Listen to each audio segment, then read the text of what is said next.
Okay, we want to take a look at the potential fallout of this hospital attack in the broader region and this broader conflict. Randa Saleem is a senior fellow and director of the Conflict Resolution and Track 2 Dialogues program at the Middle East Institute. Randa Saleem, thanks so much for joining us today. Good to be with you. Thank you. This is very much a fog of war moment. Israel saying it has intelligence, saying it was not their missile. It was, in fact, Islamic Jihad firing a missile that fell short. But this is a propaganda opportunity for Israel's opponents based on how it was initially reported to the world. What are your thoughts on how this moment may play out? Look, I mean, I'm talking about the region, especially in the Arab region. Israel has had already long track record of, especially in accidents like these and in attacks like these, to deny, culpability. And then later on, when it's pressed by the international community, especially by the United States, to really conduct, to come forward with what happened, they will backtrack. I think the only way that Israel can win this narrative or can, get any kind of backing for its narrative is by allowing an impartial investigation by a third party to look at the evidence and say, yes, this was an Israeli missile, or no, it was not an Israeli missile.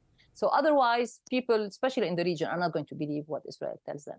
It is the case. Right. There would be a challenge, obviously, to do an independent investigation in the moment we're in, right? Given the military operations that are happening. They have released video, including video from Al Jazeera, which Israel says shows that this was a missile that was fired from inside Gaza by a group. So even if there is evidence and clear transparency from Israel, what challenges do they have convincing their enemies that it was, in fact, not them, it was someone else? Look, in the first denial, in the first tweet that the IDF put out, they put a video. And when you look at the timestamp on the video, it does not correspond with the time that the missile supposedly hit the hospital. So, and then eventually the IDF deleted that video. And so the question now is, why did they delete that stamped video? Why don't they, supposedly they are using it as part of their evidence? Again, these records could be looked at by an impartial third party. There are clear videos by different sources. It can be looked at by an impartial third party and determine whether the Israeli narrative is a correct one or whether the other narrative is the correct one. So while we look for answers on this, a lot of people are looking at Israel's northern border with Lebanon and wondering in particular how Hezbollah may respond to this. I've read your excellent piece about Hezbollah's calculations on opening a second front against Israel. And one of the things you point to is how bloody the Gaza operation might be. How does an event like today factor into Hezbollah's calculations right now? Oh, another factor in the piece that I refer to is what will be the Arab public opinion, how it's going to be, in terms of the offensive. I think what we have today is an inflamed public opinion in the Arab region, across the Arab countries, and also in Turkey, for example. And so I think that will be a factor that will, in fact, facilitate a decision by Hezbollah to launch a second front. But it's one of many factors. I don't think Hezbollah will right away respond, but Hezbollah will definitely have to respond to what happened, with this recent attack on the hospital. In the wake of this attack, Hezbollah announced that Wednesday would be what they're calling a day of unprecedented anger against Israel. And this is as U.S. President Joe Biden is on his way to Israel to meet with Prime Minister Netanyahu. What's your reaction to this move by Hezbollah, and how do you think it might play? Already you have, whether they mean by that, wide demonstrations going on in Lebanon, in Syria, in Egypt, in Jordan, or what that means also in addition to this demonstration, an increase in the tempo of the military escalation between them on the Israel-Lebanon border. It could mean both. It could mean one. But definitely the repercussion of this attack on the hospital is going to create a milieu in the Arab region that is very much accepting of an expansion of the war beyond Gaza and Israel. We've seen skirmishes at Israel's northern border, some exchanges of fire and small-scale incursions, but not anything that amounts to the full-scale sort of conflict that people are kind of dreading may break out in the region, the sort of the language of that conflict as it has played out over the years. We don't know when the ground invasion of Gaza will begin. I suspect that it may not be until President Biden leaves the region. What is your sense of that, and what do you think Hezbollah will do once those operations start? I agree with you that I don't think this incursion or this invasion is going to start while President Biden is in the region, but he's going to be there for a day and then he's leaving. And then we have already been hearing from IDF spokesperson that it might not be a ground invasion. It might be something else. We don't know what is being prepared by the Israeli side, but it's definitely clear that the political climate inside Israel make it extremely difficult for the Israeli side not to do something, not to do a major operation against Hamas. The problem with going forward is that their goal now is the evisceration of Hamas, is the total destruction of Hamas. And that's something that is perceived to be a red line by Hezbollah. In the past, there have been many Hamas-Israel military confrontation in the past, like up to 5 of them. And all the time, the goal for Israel has been to deter and punish Hamas.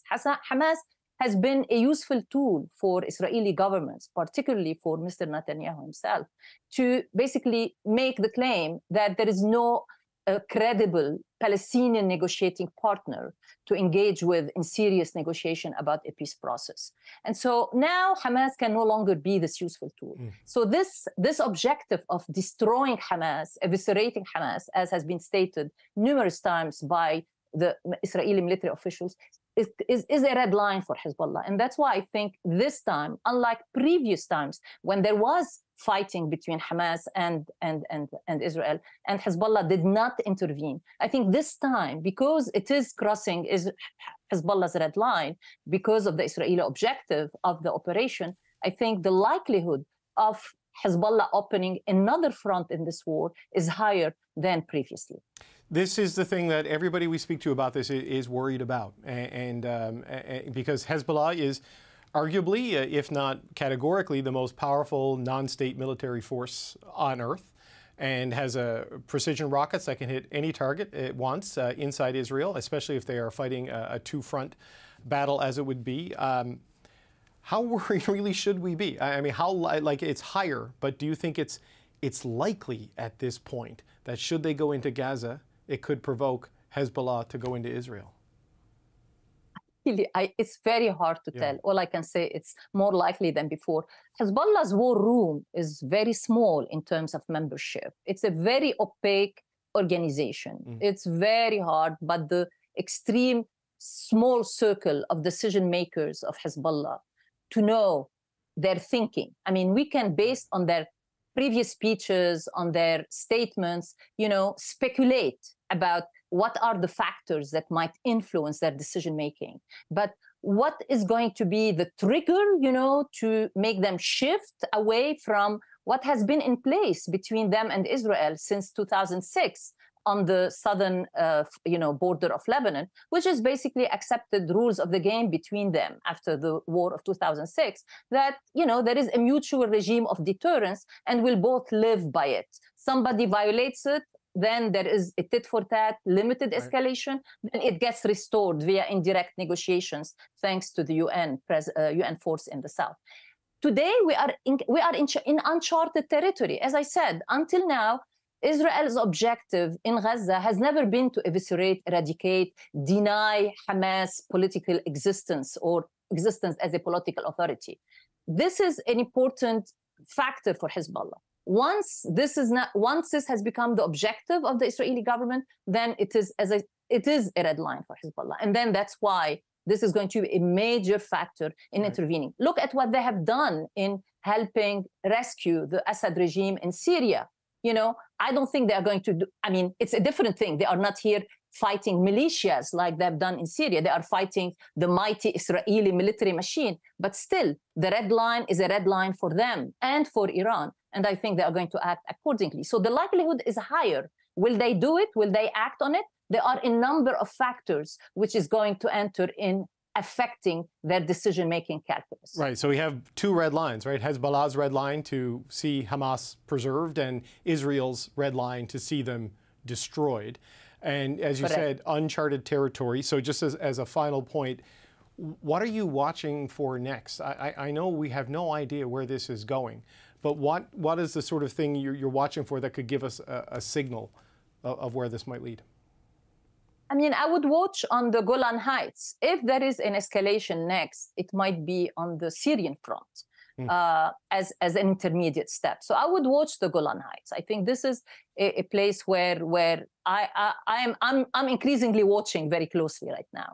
And so before a full-blown escalation between Hezbollah and Israel, I would see some interim escalation happening on the Golan Heights, on the border between Syria and Israel.